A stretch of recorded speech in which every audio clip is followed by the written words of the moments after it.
All right, guys, this week we're going to dig into the gaps and the alignment on the panels on our cars. There's so much controversy over the right way to do it. Guys, we're going to walk you through my top 3 biggest myths that I find that are pretty much universal with people talking about it that I totally disagree with. And I'm going to walk you through why and how we actually do it.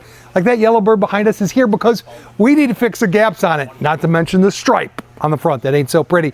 I'm even going to get a chance to use my master gapper set later as we go ahead and go through it. And at the end, we always do a Bible study because a Bible study changed my life. And I love sharing the good news with you guys. Last week, we shipped out 50 Bibles to people just like you because I love sharing the good news. All right, let's get rolling. I hope I can open your eyes about the way these cars are gapped out and go through the process. It's pretty cool.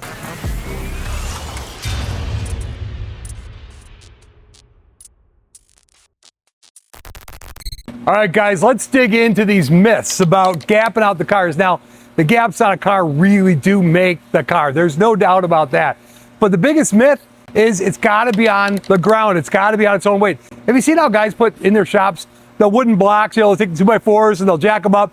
Now, if you want a convenient place to work on your car, I get it. Yeah, it makes sense. Lots of guys do it, and I'm not dissing you for doing it. But if you're telling me that Chevelle has to be on blocks to do it correctly, no way. Let me give you an example of what we're doing with this car. Now, keep in mind, a convertible, a unibody car, Corvette, right? A convertible Corvette, make it even worse. There is cars that you're going to be more aware of how much weight and how it's weighted as you're working on it. But what I'm talking about here is our Chevelles in a full chassis car, a truck. There's so many cars that this applies to. In fact, most of the cars, it actually applies really well to. So let's dig into it. All right, guys, to affirm that myth number 1 doesn't make a difference, right? This car is obviously sitting here on the pinch welds on a 2-post lift, right? We replaced the quarters, we replaced the doghouse, we replaced the floor in the back. There's a lot of infrastructure that has to go into this car. Now, if I was to put this on a chassis and trying to be doing all this work at one time, you would be doing a lot of wasted effort, right? This is going to save you guys a lot of time if you got yourself this style of car. The important part is, the most important part when you're doing this part of it is you're actually gapping it right from the beginning, right? So what happens is this quarters relationship to the doors and the rockers and where it meets up at the window all has to be aligned up just perfect. You cannot fix that later. So as you're going through it, what you're doing is you're setting each one of these pieces in place. And you look at the infrastructure that's in this vehicle, right? This ain't no wiggly piece of plywood. It's not blowing like a sheet of paper in the wind. This has tons of infrastructure. So if you get it in the right place to begin with its relationship here, sail panel and trunk, dude, you've already got it like knocked out because these are non-negotiable. Once you weld them and put them in place, not negotiable. It has nothing to do with putting the weight on the car. All right, myth number 2 is the car's got to be fully assembled and ready to go before you can gap it out. That's a big no-no. What you're doing is you're gapping it out as you go. And you build the car from the back to the front. We talked about the quarter panel, the trunk, its relationship, how it all fits together. Really a good idea. And at that point in time, now you actually got to put it on a chassis. The reason being is the only thing you could do is gap these doors right. So they're beautiful, but now you got to lay your fenders on. You got to put your core support on. You got to put on your hood, and it's all a relationship. Now it's super important that as you're walking through each part of that process, that you've already got the gap back because you set it over there, but the front, you weld it, you shape it, you move it, but it's after the core support is actually in place. Now, I'm not talking about trying to put the whole car together. I'm talking about gapping it as you build it. There's a way bigger difference than trying to assemble the whole thing. You can assemble it and look at it as you go, but the hood, holy cow, it's like a puzzle piece. After you got your core support, your fenders on it, you got to drop that hood in and it's got to be able to open and close just beautiful because it's super visual. When you're looking at the car, man, if that hood ain't lined up, it ain't going to be good. So as you're walking through it, you're walking from the back of the car to the front. And you can't forget, every bit of trim has to be checked as you're doing the bodywork. It's very easy for you to actually take the car, paint it, and then go to put the trim on it and it don't fit. I'm talking about the clips that hold it in place. I'm talking about the rear bumpers as you're moving forward.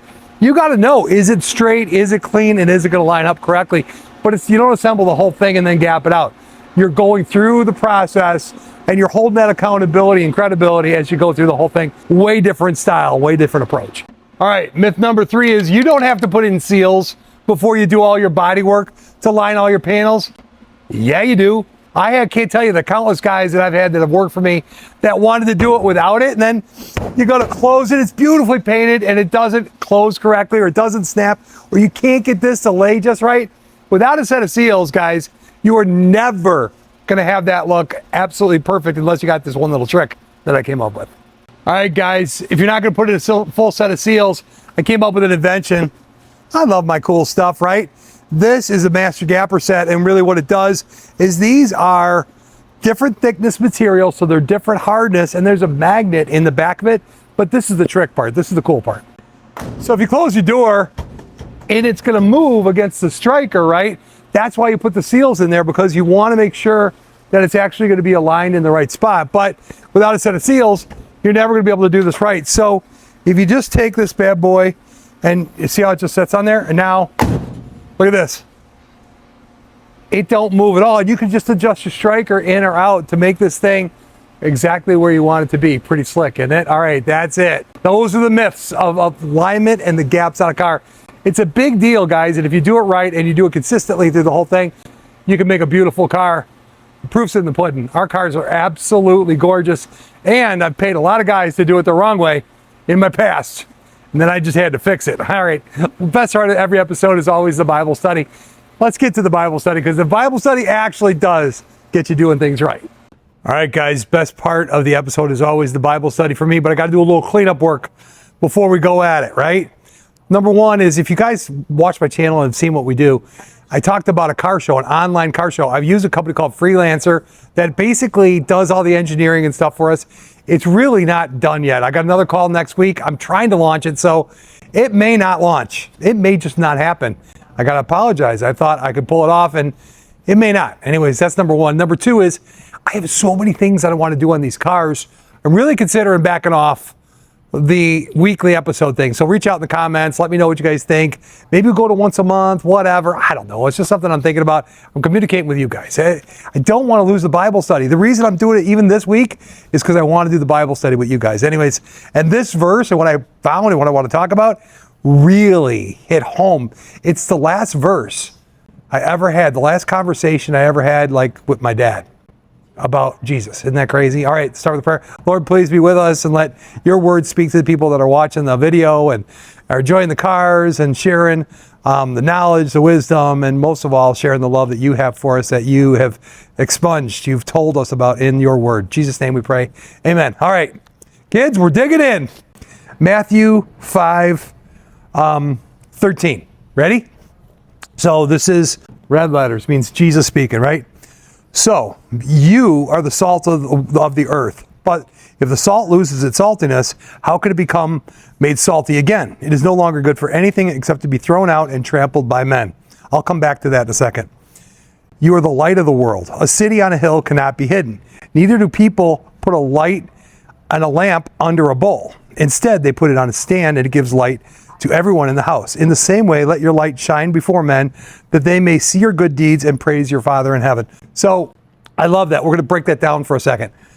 Salt versus loses its saltiness. If you're a believer, right, and you're pro-Christ, right, I think that it's okay not to, but to share it with people, right? Like we're doing here, like I'm doing in the episodes. The reason I do it is because I love the Lord, and I really believe that the good news, we all got this God-shaped hole inside all of us that gets filled by knowing who Jesus is and knowing who God is, right? So that's like the salty, that's the adding the salt to your life. If people really know you, they're going to know you're a believer. It's okay to be outspoken about it a little bit or share it a little bit. So I'm encouraging you guys to do the same like I'm doing. Second thing is, it's like, if you have a light inside you, he says, Jesus said, really, let's go back to it. You are the light of the world. A city on a hill cannot be hidden. Neither do people light a lamp and put it under a bowl. Instead, they put it on a stand. It gives light to everyone in the house. In the same way, let your light shine before men, that they may see your good deeds and praise your Father in heaven. So, when I was talking to my dad about it, he was actually passed away from cancer, right?